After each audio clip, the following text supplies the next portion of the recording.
আমি চারদিকে বিপদের মধ্যে আছি, তো বড় কঠিন অবস্থার মধ্যে পড়ে গেছি, আমি অপরাধী। প্রফেসর ইউনূস, আপনি সাধারণত সাক্ষাৎকার দিতে চান না, অনেকে বলে থাকেন দেশি গণমাধ্যমে কথা বলতে আপনি স্বাচ্ছন্দ্য বোধ করেন না।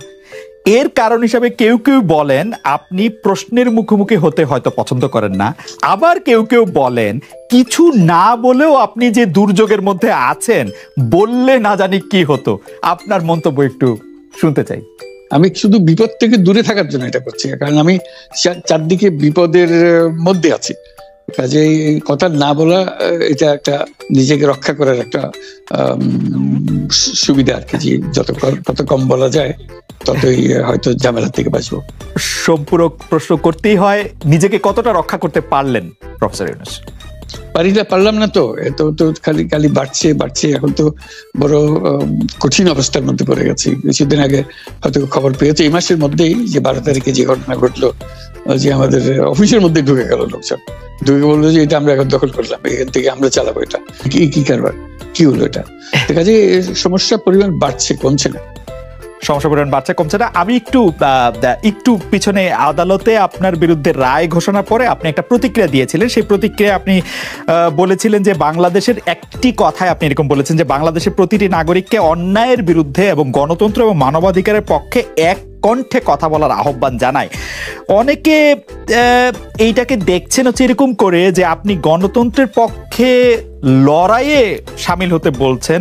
প্রশ্ন কেউ করছেন, প্রশ্ন উঠছে, আপনি কি এইসব মামলা মোকদ্দমা থেকে মুক্তি পেতে? খালেদ, তুমি কি গণতন্ত্রের বিরুদ্ধে নাকি? হঠাৎ এটা নিয়ে তো গণতন্ত্রের কথা বললাম আমার জন্য,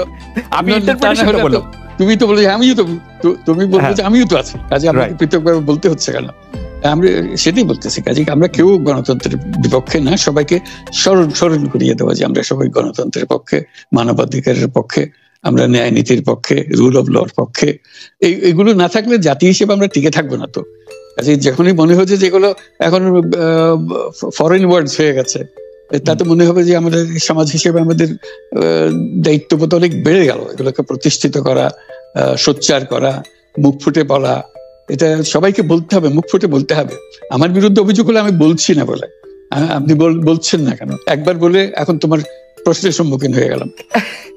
অনেকে বলছেন না, আপনি তো শতমুখে গণতন্ত্রের কথাই বলবেন, আমাদের সবারই বলা উচিত, কিন্তু প্রশ্নটা এমন ভাবে তোলা হচ্ছে যে আপনি আসলে আপনার রায় ঘোষণার পর আপনি বলছেন গণতন্ত্রের কথা, মানবাধিকারের কথা। অনেকে বলছেন যে এই কথা কি আসলে যেহেতু ব্যাপারটা আপনার উপরে আসলো তখনই আপনি আসলে বললেন কিনা, নাকি আপনি আসলে বলতে চানো না, আপনি আগে যেরকম বলছেন?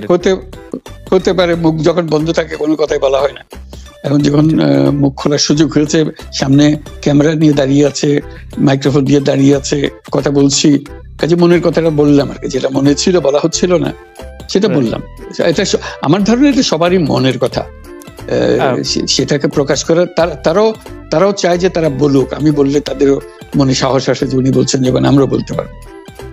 প্রফেসর ইউনূস, আপনি যখন বলছেনই তখন আমি এই কথাটাকে একটু ইলাবোরেশন আপনার কাছ থেকে আশা করতে পারি, যে আপনি যখন বলছেন যে গণতন্ত্র মানবাধিকারের পক্ষে এক কণ্ঠে কথা বলার আহ্বান আপনি জানাচ্ছেন, আপনার কাছে কি মনে হচ্ছে যে গণতন্ত্র মানবাধিকারের পক্ষে এখন বহু পক্ষ বহু কণ্ঠ, এটা আসলে এক কণ্ঠে কেউ বলতে পারছে না বা সাহস পাচ্ছে না বা বলছে না, এরকম আপনার মনে হচ্ছে কিনা? আমার মনে হচ্ছে তাই, কারণ বলতে পারছে না তো, মুখ খুলে সব গণতন্ত্রের কথা বলতে পারছে না, যে সেটা বলা, এক বাক্যে বলা, পরিষ্কার কণ্ঠে বলা, এটা আমাদের সবার দায়িত্ব, তো জাতীয় দায়িত্ব এটা, যে না হলে গণতন্ত্র বলে কিছু থাকবে না আমাদের। শেখ হাসিনা স্পষ্টতই আপনাকে অপছন্দ করেন, অনেক কিছুর জন্য আপনাকে দায়ী করেন, পদ্মা সেতু এবং এই সেই। এর কারণ কি বলে আপনি মনে করেন? আপনাকে কি তিনি তার প্রতিদ্বন্দ্বী মনে করেন, নাকি সত্যি তার কাছে এমন কোনো তথ্য রয়েছে যে আপনার বিশাল কোনো রাজনৈতিক অভিলাষ রয়েছে? আপনি কি রাজনৈতিকভাবে তার প্রতিদ্বন্দ্বী হয়ে উঠছেন বলে তিনি আপনাকে অপছন্দ করছেন, না কি কারণে? আপনার কি মনে হয়? আমার মনে হয় উনি মনে করেন যে আমি দেশের সর্বোচ্চ ডাকু, সন্ত্রাসী, কিংবা আমি অপরাধী, আমি সেরা চোর, এই জাতীয় জিনিস মনে করেন। কাজে সেগুলো ব্যাখ্যা করেন উনি তার মুখে। উনি বলেন যে আমি সুদখোর, আমি ঘুষখোর, আমি সব এমন সব কটু শব্দ ব্যবহার করেন যাতে মনে হয় যে আমার সম্বন্ধে তার ধারণা খুবই খারাপ।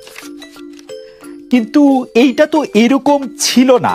আমরা দেখেছি যে 96 থেকে 2001 সাল পর্যন্ত নানাভাবে এই সরকারি বা আওয়ামী লীগ সরকারি আপনার সাথে বা আপনি আওয়ামী লীগ সরকারের সাথে একসাথে কাজ করতে কোনো সমস্যা হয়নি। আপনি এইটার জায়গাটাকে একটু ব্যাকগ্রাউন্ডটাকে আমাদের একটু বলা যাবে যে আপনার কাছে কি মনে হয় কেন এই শত্রুতার বা কেন এই অপছন্দের বিষয়টা একটু সৃষ্টি হলো বা তৈরি হলো?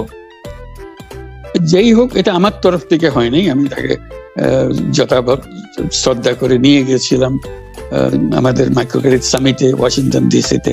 আমাদের প্রধান অতিথি করে নিয়ে গেছি, সবাই সম্মান করেছে।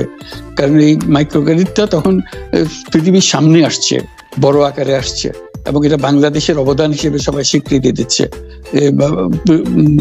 ওয়াশিংটনে দুনিয়ার সেরা যারা সবাই উপস্থিত ছিলেন, তার মধ্যে আমরা ওনাকে নিয়ে গেছিলাম এই জন্য যে বাংলাদেশের পক্ষ থেকে এই গৌরবটা যেন তিনি আমাদের পক্ষ হয়ে গ্রহণ করেন। উনিও রাজি হয়েছেন, উনিও গেছেন, করেছেন। কাজে এটা স্বাভাবিকভাবে এই সম্পর্ক থেকে যাওয়ার কথা ছিল, কিন্তু কি কারণে এটা ঘাটতি হতে আরম্ভ করলে বুঝতে পারলাম না। কিছুদিন পর থেকেই ওনার আচরণ এবং তার শব্দ পরিবর্তন হতে আরম্ভ করলো। এমন পরিবর্তন হলো এখন আমাকে চোট বদমাইশ ছাড়া আর কোনো বিষয়ে উনি মনে করেন বলে মনে হয় না আমার কাছে। আসলে এটা নিয়ে কথা বলাটা একটু বিব্রতকরই, কিন্তু কেউ কেউ এটা বলে থাকেন যে বিশেষ করে যে 2007 সালে যে 111 সরকার আমরা যাকে বলি, তাদের যে বিরাজনীতিকরণের একটি চেষ্টা, সেই চেষ্টার মধ্যে আপনার অংশগ্রহণ আছে কিনা। যদিও বারবার বলা হয় যে আপনি আসলে সেই ক্ষমতাটা দখল করতে চেয়েছিলেন, অথচ আমরা উল্টা শুনেছি, আপনার মুখেও শুনেছি, যারা ওই সময় কৌশলভ ছিলেন তাদের মুখেও শুনেছি যে আপনাকে আসলে অফার করা হলো, আপনি সেটি ফিরিয়ে দিয়েছিলেন।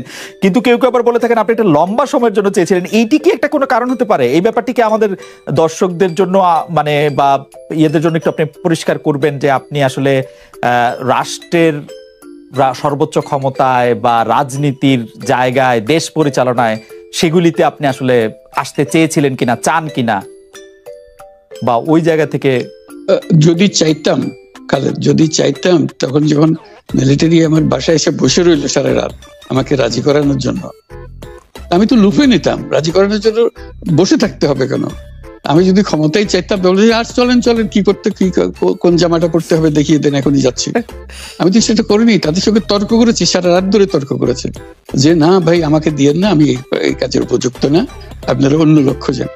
তারা আমার উপরে মন ঠিক করে ফেলেছে আমাকে নিতে হবে। আমি বারে বারে বলতেছি তাদেরকে, তারা নিরাশ হয়ে ফিরে গেল, বললো যে সকালবেলা আবার আসবো, সকালবেলায় আসলে তখন আপনি আমাদেরকে বলেন যে রাজি আছেন। আমি বললাম না, সকালবেলা আসলে একই কথা পাবেন, কারণ আমি তো এটা এমন কিছু না যে মনের মধ্যে সন্দেহ রেখে, দ্বন্দ্ব রেখে আপনাদেরকে বলছি, অত্যন্ত পরিষ্কার ভাবে আপনাদের কাছে বলছি। ঠিক আছে, তা না হলে তো আমি সঙ্গে সঙ্গেই রাজি হয়ে যেতাম। কে ছাড়ে যাও আপনাকে?